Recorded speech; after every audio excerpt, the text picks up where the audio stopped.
Uttara square মার্কেটে হামলার নেপথ্যে ছিল এই দুই তরুণী, এমনটাই বলছে মার্কেট কর্তৃপক্ষ।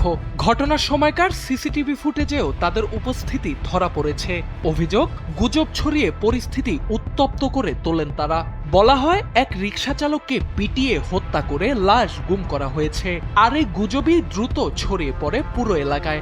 সিসিটিভি ফুটেজে দেখা যায় মার্কেটের গেটের সামনে দাঁড়িয়ে এক তরুণী তর্ক করছেন। কিছুক্ষণ পর তিনি বাইরে থাকা কয়েকজন রিকশা চালককে ভেতরে ঢুকতে দেন।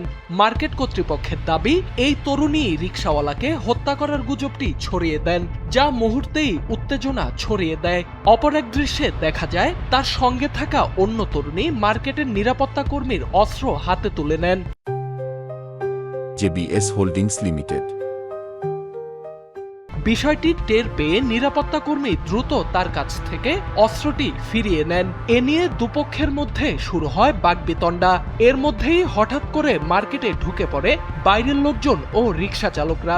মার্কেটের লোকজন তাদের বের করে দিতে চাইলে পরিস্থিতি দ্রুতই নিয়ন্ত্রণের বাইরে চলে যায়। শুরু হয় ধাক্কাধাক্কি, এরপর মারধর। গোলমালের এক পর্যায়ে রিকশা চালকদের কিছু একটা বলে সেখান থেকে সরে পড়েন প্রথম তরুণী, আর তার সঙ্গী আগ থেকেই মার্কেট থেকে চলে যান।